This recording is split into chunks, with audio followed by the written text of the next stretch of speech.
¿Se imaginan por un segundo un mundo sin computadoras? Hoy vamos a meternos de lleno en la increíble historia de cómo pasamos de contar con los dedos a crear máquinas que de alguna forma piensan. Es un viaje que de verdad es fascinante, a través de milenios de ingenio humano. Y bueno, la pregunta que nos va a guiar en todo esto es justo esa. ¿Cómo fue que pasó esta transformación tan monumental? Es la historia de un sueño que tardó muchísimo en hacerse realidad y que todavía hoy sigue evolucionando delante de nuestros ojos.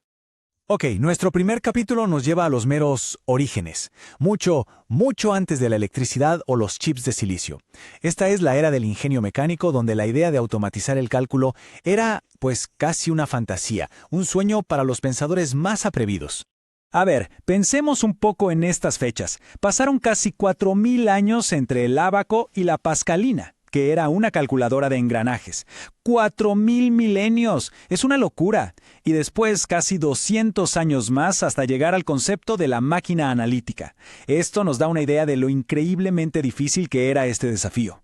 Y acá es donde entra en escena un genio, Charles Babbage. Su máquina analítica nunca se llegó a construir del todo en su época, pero fue básicamente el plano de todo lo que vino después. Ya tenía memoria y una unidad de procesamiento. Pero lo que de verdad cambió el juego, el punto clave, es que por primera vez se diseñó una máquina para ser programable. Y si Babbage fue el arquitecto, Ada Lovelace fue la visionaria. Es que ella vio algo que iba mucho más allá de los simples números.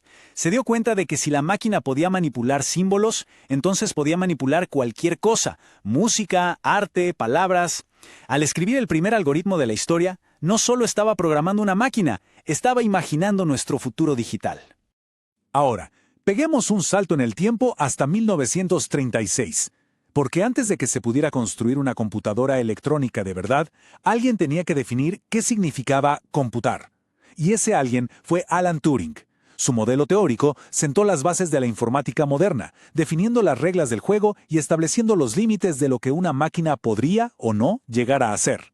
Y con esa base teórica lista, ¡pum!, se enciende la chispa eléctrica. Pasamos de los engranajes a los electrones. Y ahora, la evolución se acelera de una forma vertiginosa a través de 5 generaciones de tecnología que, literalmente, cambiaron el mundo. La velocidad del cambio fue, de verdad, algo de no creer. Pasamos de máquinas como la ENIAC, que llenaban salas enteras con tubos de vacío, a microprocesadores que caben en la punta de un dedo. O sea, el tema central de toda esta era fue hacer todo más y más chiquito, pero al mismo tiempo muchísimo más potente.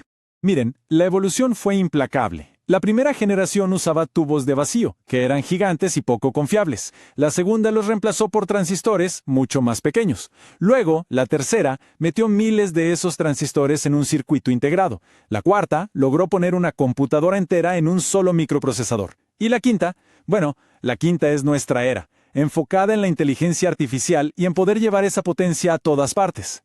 Pero ojo, la cuarta generación, la del microprocesador, fue mucho más que un simple avance técnico. Fue una verdadera revolución.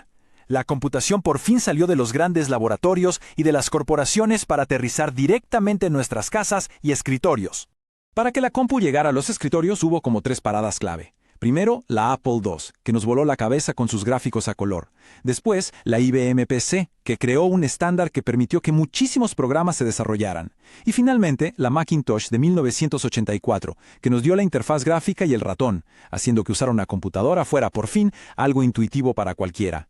Pero claro, las máquinas no aparecen de la nada. Alguien las crea. Detrás de cada uno de estos avances hay mentes brillantes. Así que vamos a conocer a algunos de los arquitectos que diseñaron nuestro presente digital.